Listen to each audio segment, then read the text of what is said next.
Oh, slow down. My muscles burn as I try to keep my head above the waves which knock me back and forth aimlessly. I'm exhausted, and the ocean around me stretches to the horizon in all directions. I know there's no land for hundreds of miles because I've seen the maps.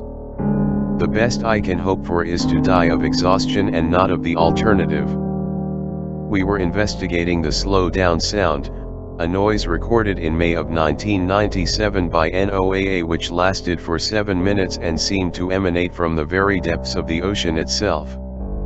The sound was like a sustained, mournful wail which dropped in frequency over its duration, eventually becoming an imperceptibly low moan. No answer had ever been found as to what created the sound, but we were determined to obtain some new data and help bring the mystery to a close.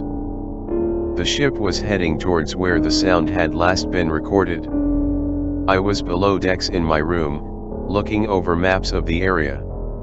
I remember hearing commotion in the halls, something about our equipment picking up a very similar sound. Getting up from my bunk, I opened my door and saw two of my crewmates standing outside, talking excitedly. The Slowdown sound had been captured again, this time magnitudes louder. The biologists on board had confirmed that the sound was most definitely from a living source. I opened my mouth to ask how far we currently were from where the first recording was taken, when I suddenly noticed a faint ringing in my ears. The two men also seemed to notice the noise, and we all stood dead silent for a few moments in an attempt to discern its source. It grew in volume, eventually becoming a loud, pure tone which resonated throughout the ship. The tone in turn grew into an unbearable screech, like feedback from a speaker. I clasped my hands tightly to my ears, trying to block out the sound. It rang through my skull, and only after a torturous while did the sound begin to drop in frequency, turning from a splitting screech to a deafening roar.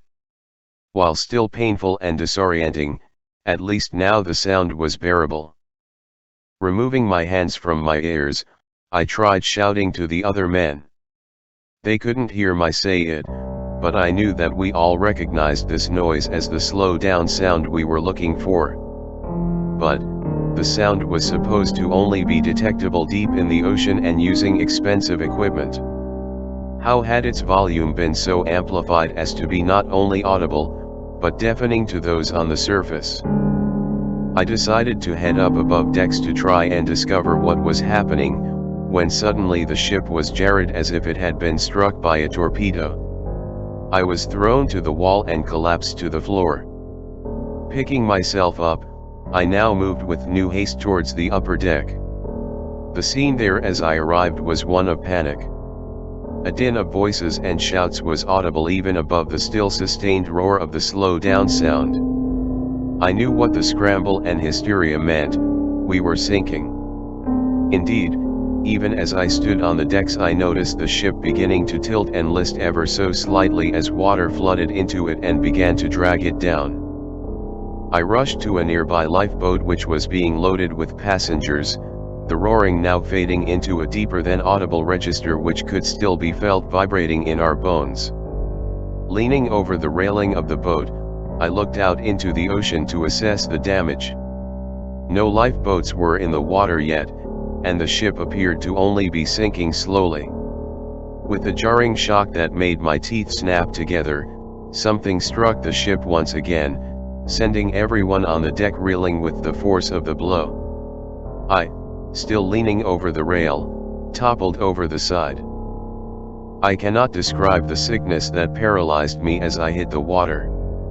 I was wet, terrified, winded from smashing into the railing as I fell over it, disoriented from the fall, and my inside still vibrated with the impossibly low waves of sound that still emanated from somewhere.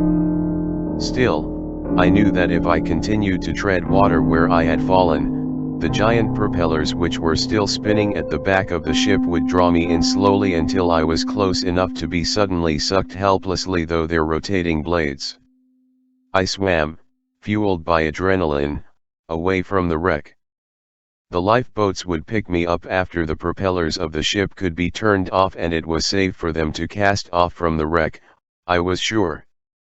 So, I swam until I felt far enough away. Then I treaded water, watching the ship sink and waiting for the lifeboats to be lowered into the ocean and for one to come retrieve me. Sure enough, the propellers finally stopped dicing the water, either by malfunction or due to the eventual realization by one of the crew that they still posed a danger by sucking water uselessly through their blades.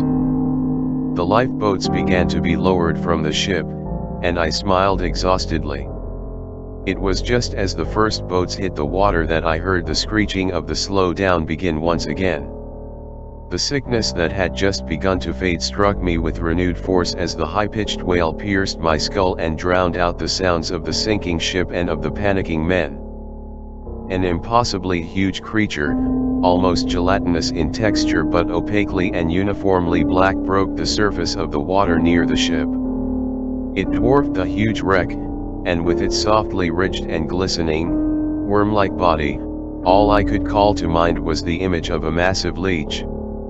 Instead of a toothless sucker for a mouth, however, its circular maw housed rows and rows of fangs, each row like a ring of man-sized chunks of shattered porcelain. I watched in sheer paralytic fear as the screaming leech scavenged the wreck, swallowing up anything it could, until the ship had sunk entirely. Anything that had remained floating had been eaten. I didn't even hear a single scream or plea for help, although I'm sure there were many, over the wail of the leech as it fed. I was far enough away for it to miss me in its initial attack. I can only hope to die of exhaustion before it senses me struggling in the water and decides to return.